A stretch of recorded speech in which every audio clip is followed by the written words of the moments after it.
Good morning, WonderCon. My name is Justin Eisinger. I'm the editorial director of IDW Publishing's graphic novels and collections department, as well as the co-author and co-creator of George Takei's They Called Us Enemy graphic novel. I am reporting to you today from San Diego, California, here in my apartment, and I'm meeting with Alan Robert, the creator of Beauty of Horror, I keep wanting to say award-winning, although I'm sure it's won awards, but more importantly, the best-selling and New York Times praised Beauty of Horror coloring book series, which has now sort of spread its tentacles into some other different areas we're going to talk about today. They're really exciting. Alan, good morning. Thanks for taking time to talk to us. Oh, it's my pleasure. Good to see you, man. Yeah, good to see you too. I'm a little distracted by your really cool background. I'm looking at Giuliana with her hands in the air and everything. I like the term spreading tentacles. That's a good one. I might have to steal that. Well, I was totally inspired by literally the tentacles coming out of your right shoulder and grabbing some of the books. So I credit you again. Your creative output has inspired me once again. So anyway, thanks again. Well, that's one. So why don't you tell everyone? It's one good thing for lockdown is that there's nothing to do but be creative. Or worry a little bit, but that's. Well, that's how I channel my worries, through horror. Right. Okay. Well, don't jump ahead too much. We're gonna get there in a second. So do me a favor. Tell everyone where you're at this morning. You're in New York or you're in New Jersey. I don't remember for sure. I'm in Jersey. I was born and raised in Brooklyn, New York, and moved out to Jersey suburbs to raise a family and get some more space and some more nature in our lives than graffiti and dirt and grime. Right on. So we're enjoying it. Cool. And now, and I know we're here to talk about Beauty of Horror, but I couldn't have a conversation with you without mentioning, of course, that you're one of the members and founding members and bass player in Life of Agony, the hard rock band. How long have you guys been touring and doing Life of Agony? 1989. So good 30 years. Yeah. I thought you were going to say 19 years, and that's impressive. And then you go to 1989, and you're like, wow, that's. Yeah, we were babies. Yeah. Baby. So anyway, Alan, I guess the real point here is just that Alan is a longtime creator and has a really diverse background. And then you had this idea one day to create a coloring book, and that is such a neat backstory. Can you tell us a little bit about the genesis of the Beauty of Horror brand and kind of the idea for the coloring book? Well, just to give you a little recap of how I even got involved with IDW, because I think that deserves a little story in itself. I had gone to School of Visual Arts before the band got signed in '93, and I had Walter Simonson as a cartooning teacher, and I had intended to become a comic book artist straight out of school, but the band got signed and we went on the road, and I figured this is a once in a lifetime opportunity. Let me take it, and it'll probably be over in 6 months. And then you fast forward to 10 years ago, when I was in a little break of touring, and I hit up Chris Ryle on Twitter with a project idea for a little book called Wire Hangers, and he loved it, and we put out the first horror graphic novel, Wire Hangers, in 2010. And then after that came Crawl to Me and Killogy, and then shortly after that, that's when I walked in the door from rehearsal, and my wife and my daughter were coloring in one of Johanna Basford's beautiful coloring books. And they asked me to join in, and I couldn't find a page that I liked enough to devote an hour to color. So my wife says, why don't you make your own coloring page? So I said, what would I want to color? Probably the most disgusting thing I could think of. And I thought of CBGB's bathroom. And this was the night before April Fool's Day. And I drew CBGB's bathroom, and I posted it on my Facebook as a joke for April Fool's Day. Here's my adult coloring page. And it got downloaded over 400 times that night. And people were coloring in their colored floors and all these grimy bathroom pictures. And it was so much fun for me to interact with fans in that way. that on April Fool's Day, 2016, I pitched a horror coloring book to IDW, and I got the quickest green light I got out of all my projects. But because it was April Fool's Day, I thought they were joking with me that, that they wanted to do it. But yeah. But of course, it wasn't a joke. It wasn't a joke at all. It was deadly serious. Right. But, you know, it had never been done before at that time. Now there's a bunch of horror coloring books out there, but in 2016, it was pretty new. And there was no little niche in the coloring world at that time. It was all nature and animals and mandalas and all these cool patterns. So it was really taking a chance on something, on a new idea. And once I got the green light, I was all excited, but I was also hit with, oh, it's 88 pages. And I was like, okay, I could draw one bathroom, but what's the whole book going to look like? And how long is this going to take me to do? And I was touring at the time, so every time I got off the road, I would sit down and try and figure it out. And it came out later that year, I think September 2016, Volume 1. I think, yeah, it definitely came out fall 16. I think you're absolutely correct, and it's been it helped change the coloring book landscape. That's for sure. It had a huge impact. People really were taken with the discongruity or the incongruities between horror and what had previously been, as you said, sort of a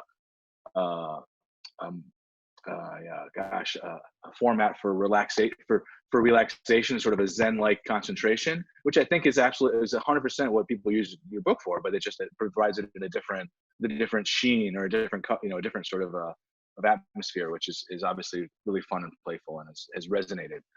Talking about that, we were saying that it was art therapy for the abnormal, and I think there are a bunch of people that love to color and want to unplug and look to coloring as a calming effect, but maybe don't have the right subject matter in front of them. So this is another little niche for people. You are 100% correct. It's working with you on this project has been a big influence on myself and me, and it's influenced some things that I'm working on for the company with other licensors right now, just because having just seen how people have adapted it. And again, as you exactly just said, there's maybe not enough subject matter for people to experiment with, and that's, I think, an interesting thing to experiment to look at and explore. But speaking of exploring, especially with the first book, I want to say that I didn't think there was going to be another volume. I didn't even think that far. I figured this was going to be my one shot at making a horror coloring book, so it better be good. So it better touch upon everything that I think a horror coloring book should be. And that was really the goal in mind, was to make the ultimate horror coloring book. And it expanded really naturally after that. Well, it's good you mentioned that, because one of my next questions was like, well, first of all, how long did it end up taking you on that first book? You said you didn't know how long it was going to take, and how long did it end up taking? I think I delivered it in 4 months. So was that not as bad as you were afraid of that first day, or was it about what getting over that halfway point was a challenge? And then I think after the halfway point, I was like, okay, I got this. And I had my giant list of topics: werewolves, vampires, zombies, and I just went across the list and I would check them off and either do single pages or double pages, because the format I chose to mimic was Johanna Basford's book. It was almost a spoof, in a sense, on that whole beautiful nature-based coloring, high-end books. Speaking of Alan, hey, this is a great place for me to do a quick screen share here. Hold on a second. I've got something I wanted to show people that's related to what you just mentioned in terms of the sort of the look of the book. Let me see if I can do this right and show everybody. Here we go. See if this works. Can you see that? Yes. Alan, can you see the logo? Yes. So here you go. Here's the logo, right? Right. And Yep. it's sometimes I take for granted that, and I've looked at it so many times that, but yeah, here you go. You can really see, as you just said, it was sort of a send up of really ornate style, and here's how you were able to co-opt that into being horrible. And there's a lot of humor in it. As you could see, it's not just going. If you looked at the first couple of letters, you'd be like, okay, this is ornate and delicate, and then you get to like the horror, and you see all the Yeah, teeth. there's an eyeball waiting for you in the top of the H. Yeah, you're Yeah. like, oh, the beauty. This is very nice and how sweet. I love beauty. And then this Yeah. mean little eyeball. This is eyeball. That's funny. Yeah. Yeah. Don't So even get me started on that. Yeah. that's like really the balance of these books is the beauty and the gore combined, and how to, with every page that I did, I always wanted to have something beautiful in it, as morbid as it was. So if there was a zombie with an axe in their head, there would be a beautiful bird perched on the handle. That's how I Right. kind of went about it. No, that's awesome. And I think that I've got some other stuff here I'll show in a second. In fact, let's just take a look at that first book cover. Since I can only look at myself on screen so long before I get really bored. Here we go. All right, here's the first book's cover. A really cool, and there, I mean, just again, we got some stuff that we got a rotting corpse, and we got some elements that instantly tell you what is going on. Anything you want to say about this, Alan? Well, this was the very first thing that I drew for the book when I pitched it. And the main character, the Guliana character, was not even a thought yet at this point, and she didn't come along until about the halfway point of development. And one thing I wanted to say is that I kind of retrained myself to draw without shadow. The line art inside the book is even less defined than this.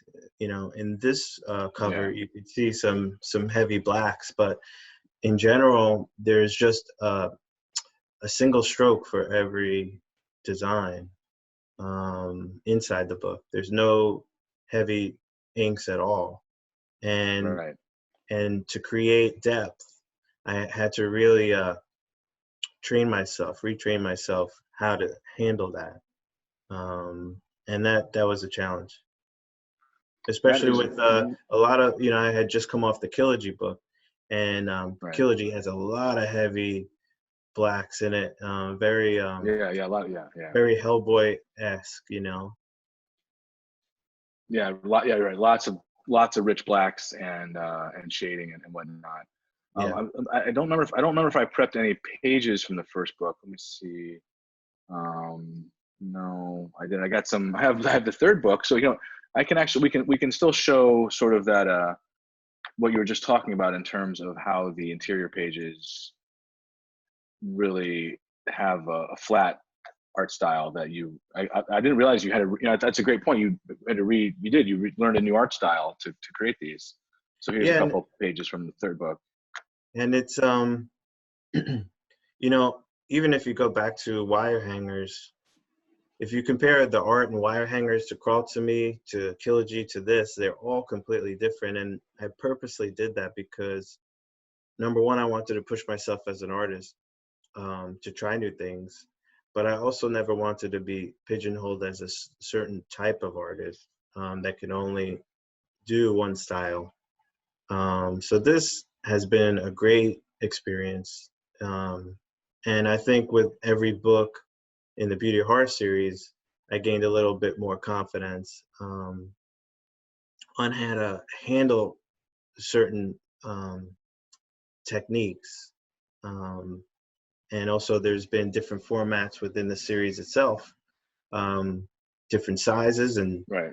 and double page spread versus single panels, and even as we get into other products, I've changed it up as well. No, absolutely, and you that's a great point. diversity within your creative output, and yeah, just that thinking about that your willingness and you're pushing yourself to have a different style and to just try something completely out of your comfort zone and then to find so much success with it is really that's a cool story. Well, I'll tell you, Speaking of even when I signed the deal with IDW to do the wire hangers, originally I was looking for an artist to bring my story to life, and I had contacted a bunch of freelance Marvel guys and a bunch of folks that agreed to do it. And within the first 6 months, when I didn't get any sketches back because they were swamped on other projects, I just got so frustrated and just drew it myself. But I never, the confidence to draw my own books grew and grew and grew. But every time I start a new book, I always go through the same doubts and the same fears of how did I do that last book, you know? Yeah, I think that's just a common thread in artists in general, always, you know, questioning. I saw somebody on Twitter yesterday. They said it's not writer's block, it's writer's fog. And I think you could expand it to just a creative fog, right? You have this sense that it can be done and you want to do it. And sometimes you can run into those hurdles those hurdles of doubt maybe, or confusion, like you just said. Well, also, you know, I think inspiration is so key. And that's why each of the Beauty of Horror books has its own theme. And so I find that if I have a theme that I'm focused on, the ideas for page designs come more naturally.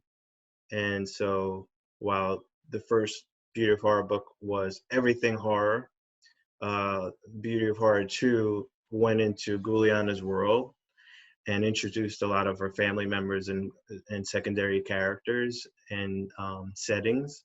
And then part 3 went into this whole haunted playgrounds world. And everything was carnival themed and things like that. Tell us a little bit about Guliana. You mentioned earlier that she didn't, because I really closely associate her with Beauty of Horror after all of our years working on the property together and knowing how you've sort of interpreted her and her point of view.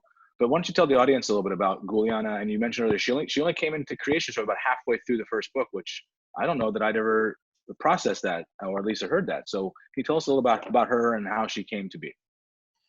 I think that I was about halfway through Beauty of Horror 1, and I was looking for a page to draw, and I came up with this creepy little girl with a undead dog in a room. It was a double page spread, and there was just something about the smile that she had that gave life to her, and I started popping her in different scenes, and it was a lot of fun. And then I did the search and find game in the book last, and Okay, right. and then I started writing some poetry to introduce what that game was all about. And that's when I gave Guliana her personality of being mischievous and looking to almost trick the colorist into finding all these things to unleash some other deadly spell that she has up her sleeve. And so, yeah, that's really how it was born, just very organically. And then she became the face of the brand as I got deeper and deeper into her world. That's awesome. So, and she should clearly, again, like you say, she clearly went from a midpoint invention to sort of a central element in each of these books, and everything we've done since she's always played a real focal point. And I had a point to that question. Let me see if I can find it in my list here. So, how does? Yeah, I mean, so let's talk about the fourth. You have a new book coming out this fall. And this is, I think, what I was trying to get at. So Guliana has always sort of been the focal. It's about your love of horror, sort of pulling those elements together. First book, then it's sort of about Guliana's perspective and her sort of experiencing these things. But for the fourth book, we're kind of going into some new territory for Beauty of Horror, and Guliana is definitely part. Even before we jump into that, I want to say one thing, because once the first book came out and people started to color it online and upload their color works, that totally influenced the whole series moving forward. first of all, the artwork that was coming out of the fans of the series was mind blowing to me. First of all, I don't picture the drawings in color when I'm drawing them, and I don't consider myself a colorist, even though I have colored my graphic novels. Yeah, that's a great example. So yeah, and so it's not the first book, I don't think, but I just grabbed some that I could find on your Facebook page last night to kind of give yeah, life to this conversation. Yeah, there's some great stuff. amazing, amazing, and these are, for the most part, drawn right inside the book, with mixed media. Some have even used nail polish, and everyone, you could see the same drawing from 10 different people and have 10 different results. It's amazing. So that, Yeah, just seeing that yeah. stuff online is inspired me even more, maybe, to how to treat frames and backgrounds, and uh, thinking of how colorists would attempt it. Yeah. I'm glad you brought that up, and I kind of glossed over it in my little outline here because yeah, the fan interaction has clearly been something that's driven beauty of horror, and you've done a great job interacting with that. So I mean, you have your contest. I think some of these pages are possibly from contests. I think the Freak Show page was something you posted for a contest, unless I'm Yeah, no, I mistaken. love it. I mean, here's one thing, like when I was drawing the graphic novels alone in my room for 10 hours a day, or sometimes on a tour bus, um, it's a very isolating experience. Drawing the Beauty of Horror series, even while I'm locked in my room alone, working on a book, I'm still seeing every day color work from artists all around the world, that pop up on my Instagram and my Twitter every day from the other books. So it's very inspiring and very validating that Awesome. I'm not alone here in my office, just drawing for no reason. People are actually enjoying it, and I'm seeing the results of that every day. Yeah, did you ever anticipate there being a coloring book community kind of like there has that you've come to be part of? I still feel like an outsider, by the way. I'm like the Well, sure. I mean, you're the man. redheaded You're the man in stepchild. black. You're the Johnny Cat. You're the Johnny Cash of coloring books, man. So you're There the you man in go. There black. you go. So that makes sense. But yeah, I mean, I certainly wasn't aware that there was a community around it the way that there is, and it's great that it's influenced you and been like you just said, a window into appreciation while you're creating, because that is a tough thing about the isolation of our work. And talking about isolation, during the lockdown, I think a lot of people have really turned to coloring books in a big way, to help cope with the anxieties and the stresses of everything that's going on. And it really is a therapeutic experience for people. Yeah, I mean, the data backs it up. I mean, there's been articles, there's been, Amazon's data that I can see. Yeah, there's been a surge in activities like coloring books for that very reason, because there is a little bit of excess time on some people's hands right now, and it is one way to, although what there's the adage, right? Idle hands are the devil's hands, or something like that. And so it's funny that you're putting that, the idle hands go to draw some terrible, color in some really horrific, devilicious images. It gets them Um, stressed out. Yeah. yeah. So, one thing I do want to talk about before we get back to the new product is just talking about some of the different stuff we've tried over the years, right? Most of the regular books are all 10 by 10. They're these nice, beautiful, big sort of gift items, or big, coffee table items, really, display items. They're really beautiful. And then, we've also done some smaller format books that were sort of seasonal, that were a little bit smaller. I know there's a little bit of confusion, I think, from some of the fans on Amazon when we were reading the reviews when they first came out. But we changed the format. The pages were perforated, and as we talked about earlier, on your first books, you got to draw double page spreads and some single pages. But for those books, we really focused on single pages. What was that like, having those constrictions or those constraints after having complete freedom for a couple books? Yeah, I mean, we did start to see some comments, even with the first 3 books, that people would like to see pages they could tear out. So that influenced our decision to try some different things. And I was up for a challenge, and yeah, to draw just single pages was almost a little easier for me, because to map out a double page and really make it both pages interesting for a colorist is a challenge. And so drawing the single page ones almost felt like drawing tattoos. I used to draw tattoos when I was younger, and so a lot of them almost felt very self-contained in that way. Yeah, you were drawing like a one panel comics. You were a editorial cartoonist in a sense for a time. Yeah. Yeah. I like that. I like that relating it to tattoo. Yeah. I wonder how many beauty of horror tattoos are out there in the world. I feel like there's. I'd love to know. I mean, I've seen a couple.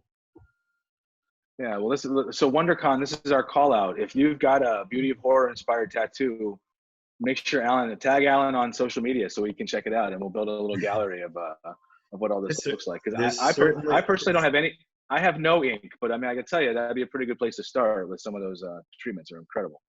There's certainly a lot of Life Agony tattoos out there. Yeah, I'm no doubt. 1989, man. I mean, there's, you've inspired children, I'm sure. Come on, there's new generations of Life Agony fans, thanks to you. All right, let's see. Let's talk a little about the tarot card. So another thing that we're talking about the big books, the smaller books. Something that we're working on. You worked on last year was a Kickstarter with some tarot cards. Tell me a little about the tarot cards. What made you think, hey, I want to draw 52 individual drawings and take that on and have to keep thinking about these new ideas? I don't have a lot of experience with tarot cards in general. My wife has one deck that when we first started dating, I think she read my tarot cards, but that's probably the only experience that I had with them when the idea came about. And so as I was drawing them, I was probably 3 or 4 cards deep before I realized that there was a numbered order to these things. And I truly did have to do a lot of research to get it right. And I was very insane about it and wanted to get all the symbolism in each card correct, so you could do a real reading with these cards and have it make sense. So they are practical tarot cards that can be used to to do what one does with tarot cards. Cool. And then of course, in keeping with the Beauty of Horror brand, there's one that is black and white, so you can color it yourself. And those are uncoated cards, right? They're like a uncoated paper stock, I think, so colors will stick to them nicely. Yeah, and the colored versions were done. The color work was done by Jay Photos from Lock and Key. That's right. That's a good point. Yeah, Jay's Eisner nominated colorist, I believe, done Lock and Key. Yeah, that's great. Yeah, so he did an amazing job on it. I love this piece too. So this is a guidebook that comes in a package that tells you about what's going on. Is that what this is? Yeah. Yep. And if you notice too, we talk about styles. With the tarot cards, I decided to, since they were smaller, I decided to give them more weight, the line work more weight, and incorporate real inking technique to have them a bit more a beefier look to them, because I didn't think that the super light line work was going to translate to that size. Yeah, that makes sense. I see more varied line work in there. Yeah, that's cool. That's a good point. You see, these are the things that us consumers, most consumers would never think about or understand or contemplate. But it's kind of insight we get here when we're talking with the creator for this WonderCon panel. We get to really dig into the granular details here, especially without the distractions of an audience and a room we're looking at, right? All the thinking about the time and then another panel coming up. Today we get to just completely be in our Beauty of Horror bubble. That's right. All right, so let's see what's. Yeah, I mean, dude, it's a nice plan. It is a nice plan. All right, thanks. Yeah, my wife's pretty good green thumb. Our balcony is covered in plants, but that's at a balcony. I don't have the New Jersey. I don't have the wilds of New Jersey to go enjoy. Oh, you don't even know what's going on here. My wife is going nuts with the gardening. You guys growing all your own vegetables now and whatnot? Oh, we have all kinds of wildlife too that come and visit because we don't have a dog, but we have wild rabbits and foxes Oh, and wow. deer and raccoons, and they all come and get fed by us. Chipmunks, By the everything. way, that I think you just pitched a fifth coloring book, Beauty of Horror, the Wild Wilderness.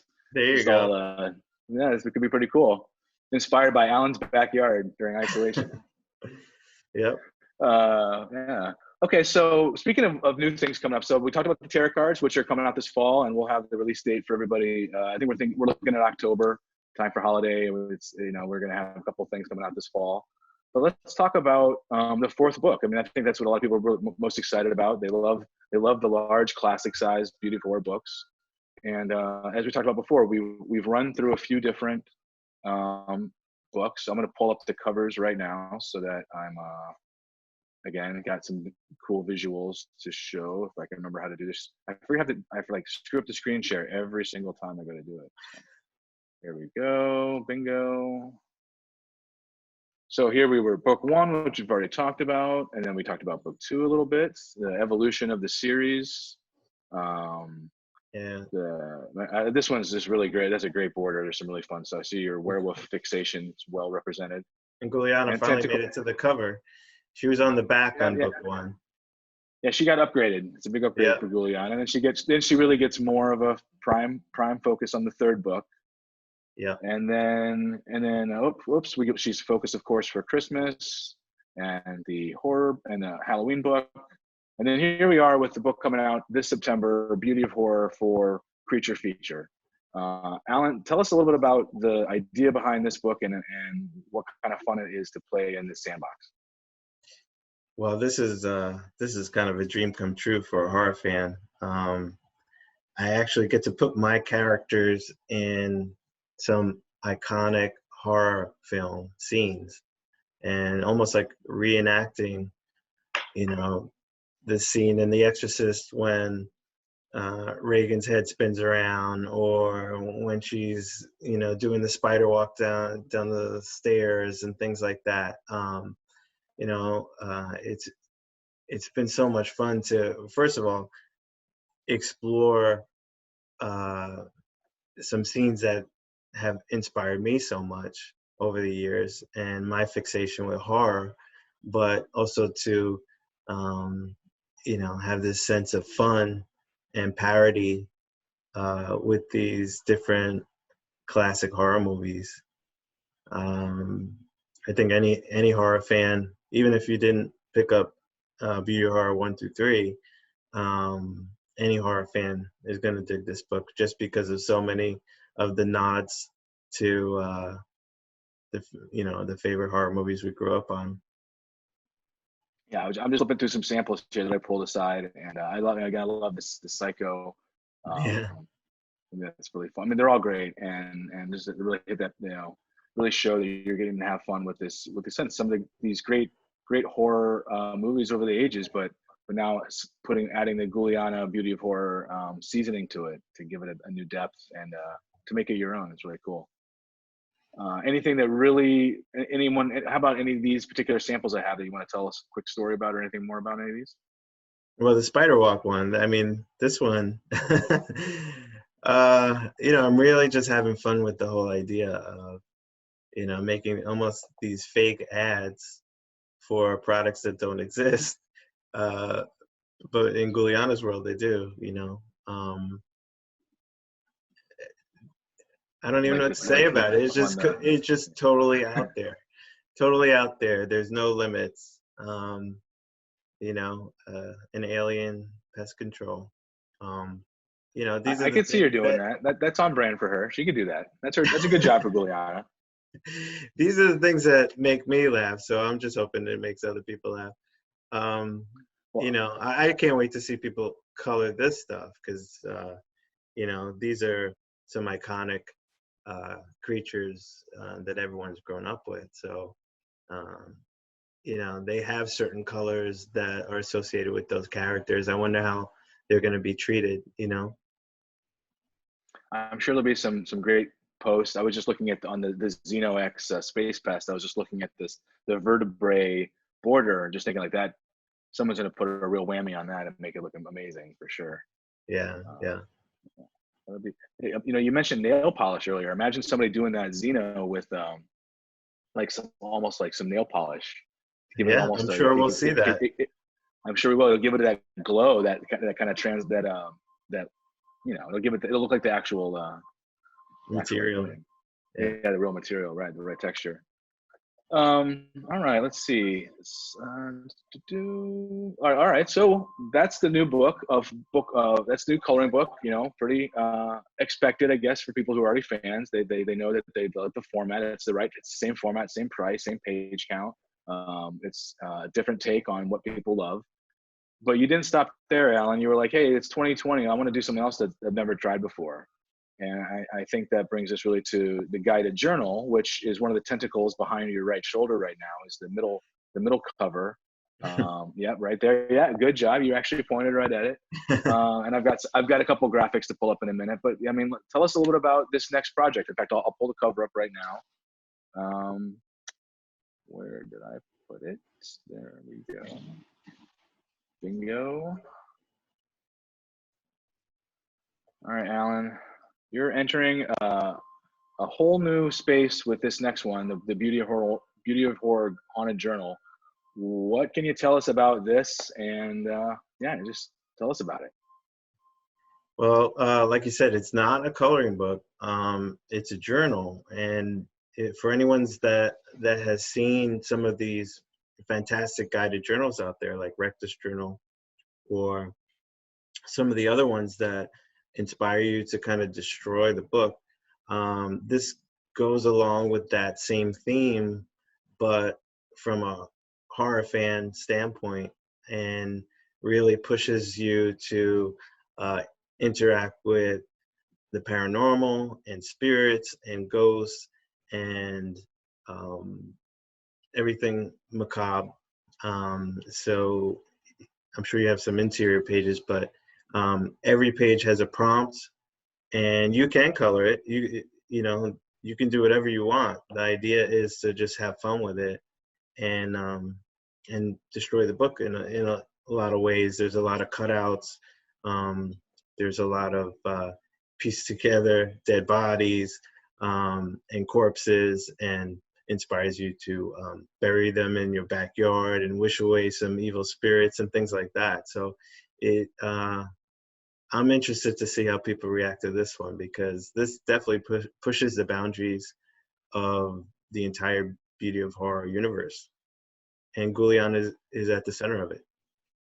That's one of the things, and you would think I have interior pages, and I meant to, and it looked like I got stalled on the server when I was starting to do that. So I'm in the middle of solving that right now.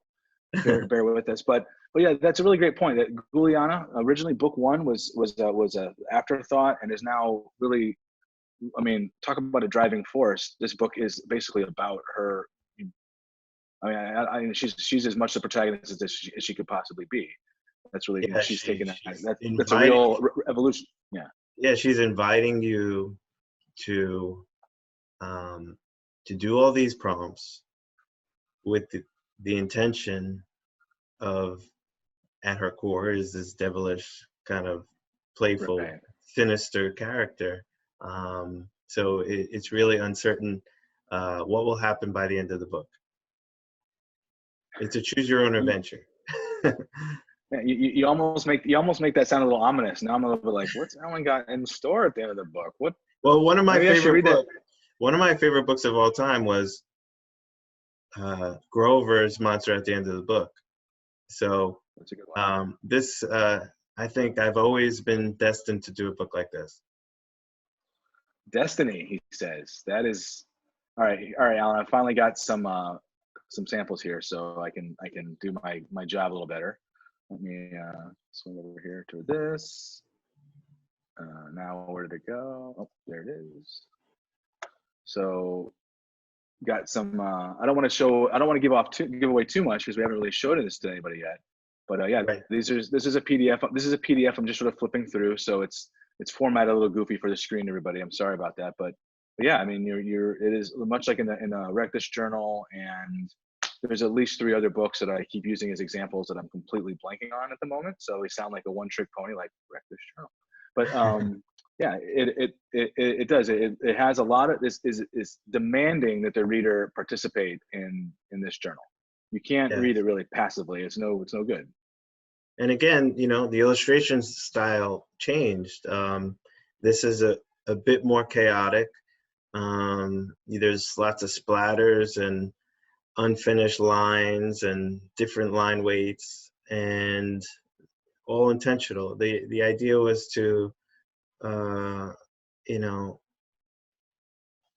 insert chaos into the brand. And even with the cover, which is a kind of a photo montage of different skeletal remains and an old witch's broom, um, different pieces of bone and teeth from corpse animals and whatnot.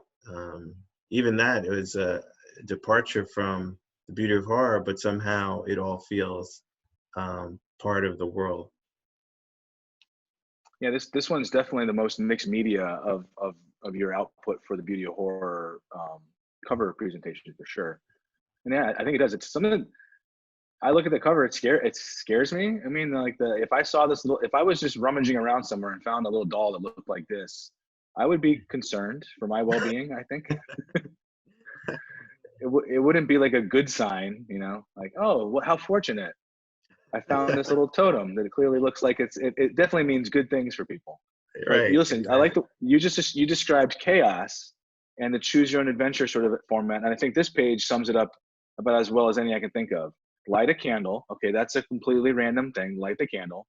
And then the outcome of this page is determined literally by complete circumstance of that candle. So whether, and that's, talk about chaotic. Yeah.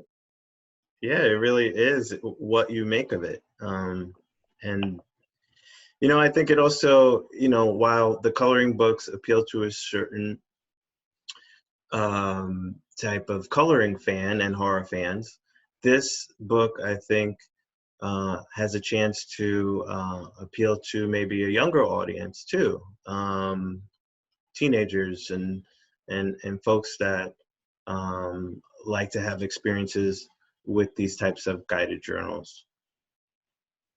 Well, that's interesting. Just to mention the word experience. So much of what I read about what people are seeking right now in life is not just accumulation of stuff and things, it's experience. And this is one of that thing. You're going to, if you pick up the guided journal or the haunted journal, and you let Guliana be your tour guide, your guide into madness, I guess. You Yeah, will, in fact, you're going to have an experience. It's more than you're going to read the book, and yeah, you will definitely have a visceral experience, and that's there's cool. there's a checklist at the end of the book, and I forget the exact wording, but um, you know, did you scare yourself? Did you scare someone else? Did you laugh out loud? There's a whole thing of what this book could have done for you, and it's intended for all of that, to make you laugh, make you scared, make you paranoid. Um, all of that is intentional, and it's really up to the user what they get out of it. It sounds like you've almost gone from you've gone from writing comic books and thinking like a comic book creator to moving into this coloring book sort of style and format. And now you sound like a guy who designs user interfaces for the tech companies. You're like, oh yeah, it's really about what the user. Yeah, it's a completely different sort of creative output to be, instead of telling a narrative, which as a storyteller, you started with the narrative, right? Sequential panel narratives. Here's a story. And then you moved into more abstract sort of, here's an image that represents a larger story, kind of fill it in yourself. And now you're having people in a hybrid of like game development and video game and real life.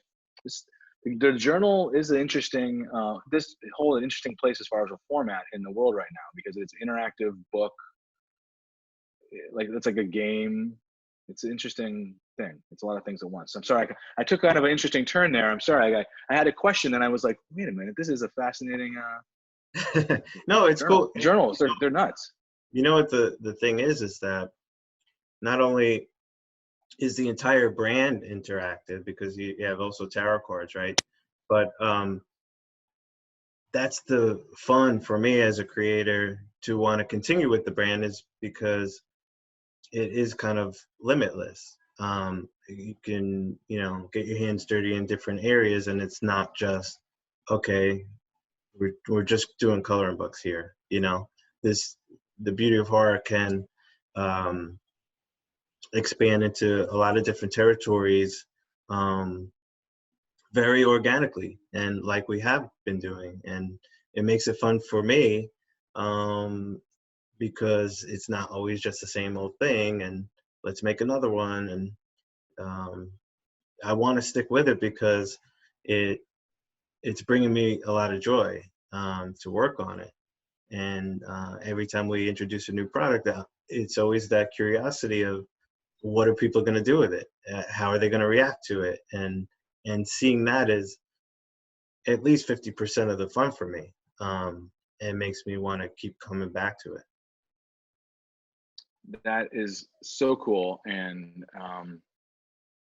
what a great message to the people that are watching this. And we hope they have a great time doing it, but that how important their participation in the whole cycle is for you as a creator, that they really help power you to keep going on and being driven to try to reach for new aspirations. That's great. Can't argue with that. It still surprises me that people are coloring in my artwork every day. Even 4 years later, every time I open my Instagram and see a beautiful piece of art, I'm like, how did they come up with that? It's great. It's beyond rewarding. That's awesome. And that's probably about as good of a place as any to kind of start to wrap this up. We've been going for a while. I know we've probably gone 40-ish minutes. Well, I think we covered a lot of ground, Alan. I don't want to be too much of an infomercial, but I also wanted to be informative. I wanted to cover some of the background of the brand and let people know what beauty horror is, in case they're just bored at home and looking to find out what, they're just killing time. Yeah. Anything else? Anything else you want to touch on before we sort of just sign off and say our goodbyes? Well, there's a handful of free pages out there that I've posted. So if for anyone that hasn't picked up the book and just wants to try it out, there's free pages out there to download and have fun with it, and definitely post your color work when you're done. Yeah, and keep an eye on either Alan's Facebook page or IDW's, because we regularly have contests that we host for the Alan sponsors for Beauty of Horror, where we're looking for people to color those sample pages and then win prizes and get some recognition for your beautiful work. And as Alan has said repeatedly, that isn't just like him getting tickled by seeing this art. He's really draws inspiration from and is able to use that to power his furnaces and keep going on. That's great. All right. Well, Alan, listen, I always really enjoy working with you and speaking with you. I know just yesterday we were on the phone talking about plans for 21 and 2022 that I'm really excited about. So, yeah. Beauty of Horror steams on as ever. Yeah, I mean, I'm going to just say thanks to everyone who's watched, everyone who has colored the books, looked at the books, colored a page for Alan. That's really fantastic. Alan, anything you'd like to add to that, Alan? Yeah, I want to thank all the fans for inspiring me so much, and for sticking with Guliana through all her menacing scenes. And it's the future is very exciting with all the stuff we have brewing behind the scenes, and some even more mind-blowing things that are happening with the brand. And yeah, I'm excited to see what people do with it. And speaking of things, just I completely spaced on this from earlier, but I wanted to show this real quick. This is another way you can enjoy Beauty of Horror if you haven't bought the books or really tried them is you can go to YouTube, type in beauty of horror, and look for some of these promotional videos that Alan makes to back up the different books. This is one from our Christmas book, 2 years ago, and this thing's been seen over 6.5 million times, which is just mind-boggling. Yeah, I and remember when it big broke. props to Trent Shai, the animator, and this was all done with clay in his house, and it's just an amazing. I think it's maybe 2 minutes of pure Christmas massacre. It is really gruesome. I remember the first time I watched it, I was like, "Oh my God." I was like, that is really messed up. And, like, how can clay be so horrific? Yeah, it was really disturbing. But it's I think it's so bad. Hilarious. Everyone loves it. It's hilarious that it has 13,000 likes and almost 5,000 dislikes because we've killed every reindeer, Santa, Frosty. We destroyed everyone's favorite characters. Yeah, it's a great piece. You guys check this out. There's a couple great beauty horror promotional videos out there, and check them out. I'm sure we'll have some more coming in the future. Cool. Well, I mean, Alan, this has been a lot of fun. I could keep going forever, but I know we both got lives. You got to get back to work. You got to go draw some more pages. I had to go edit some more books. Yeah. This was a good break to rest my hand because, after. Oh yeah, no, that's yeah. After 9 hours, I need a break. Yeah. So, are you drawing? Actually, there's another question. Are you drawing digitally? Do you draw ink on paper? What's your format, or what's your medium? I go up and back. Sometimes I'll draw a scene with blue pencil on paper, scan it, and then ink it digitally. Or sometimes I'll just break out the pens and ink everything by hand and scan it in. It really changes on my mood. Pretty flexible like that. That's cool. That sounds like the only thing I can imagine is as far as me looking for files in the future, being like, where's that page? Oh my God, I only have a TIFF. There's only a flattened scan. I'm like, yeah. That whole thing. Sometimes, it gets harder to deal with the files, but it's pretty organic.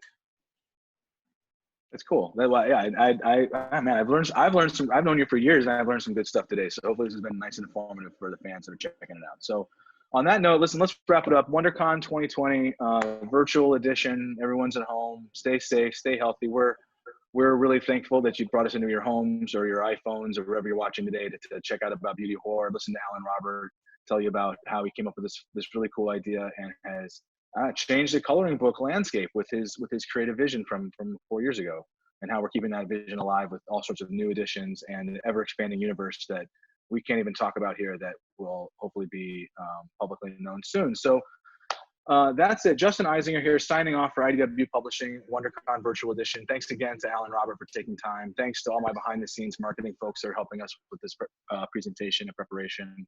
We couldn't do this without everybody's cooperation and work. And same to you, the readers. Thank you again for everything. So, Alan, I think that's it. Let's just say goodbye. And cool. Thanks so much. All right. Thanks, everybody. It's been a great time, and be safe. We'll talk to you soon.